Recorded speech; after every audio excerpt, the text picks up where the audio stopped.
খুব অল্প কথায় রেগে যাওয়া কিছু মেয়েকে একটু কাছ থেকে দেখলে বুঝতে পারবেন এই মেয়েগুলোর চোখে অদ্ভুত একটা মায়া থাকে। রাগ হলো মেয়েদের জীবনে একটা অভিশাপের মতো। এরা হয়তো অল্প কথায় রেগে যায়, অনেকের সঙ্গে কথা কাটাকাটি হয়, খুব ছোট্টখাট্ট ব্যাপারে ওভার রিয়েক্ট করে ফেলে। কিন্তু এই রাগ হলো ক্ষণস্থায়ী।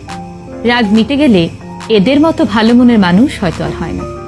এরা অন্যের সঙ্গে রাগ দেখিয়ে সবচেয়ে বেশি কষ্ট পায় নিজেরাই।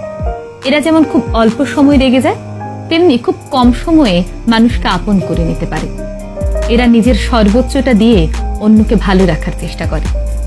কিন্তু সমস্যা কি জানেন, আমরা ওদের বুঝি না। আমরা ওদের বাহ্যিক রাগটাকেই দেখি, কিন্তু ওদের ভেতরে লুকিয়ে থাকা সুন্দর মনটাকে খুঁজে বের করার চেষ্টা করি না। আমরা বাইরে থেকে ওদের রাগ দেখি, কিন্তু রাগের পেছনের সে কারণটা খুঁজি না।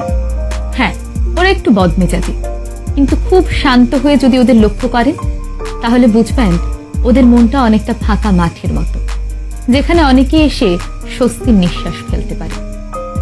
ওরা খুব চাপা স্বভাবের হয় জানেন তো। হাজারো কষ্ট হলেও মুখ ফুটে কাউকে কিছু বলতে পারে না। ওদের সে কষ্টগুলো তাই দিনে দিনে জমতে জমতে পাহাড় সমান হয়। ওরা তখন চায় কেউ ওদের আগলে রাখুক, খুব আদর ভালোবাসায় রাখুক, ওদের মতো করে মানিয়ে নিক। ওদের দেখলে মনে হবে ওরা খুব সুখে আছে, ঠোঁটের কোণে এক চিলতে হাসি সবসময় লেগেই থাকে। কিন্তু জানেন তো, মনের মধ্যে একটা না বলা কথার যন্ত্রণা থেকেই যায়। ওদের যদি একটু কাছ থেকে ভালোবেসে দেখেন তাহলে দেখবেন ওরা পৃথিবীর সমস্ত সুখ আপনার নামে লিখে দেবে।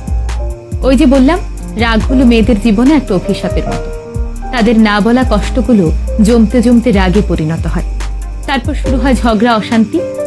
দিন শেষে সব দোষ সে মেয়েটারই হয়। একে একে ভুল বুঝে সবাই ছেড়ে চলে যায়। কখনো সুযোগ পেলে কোনো ছটফটে রেগে যাওয়া মেয়েকে ভালোবেসে দেখবেন, লক্ষ্য করবেন পৃথিবীর অর্ধেক ভালোবাসাই তাদের মধ্যে আছে।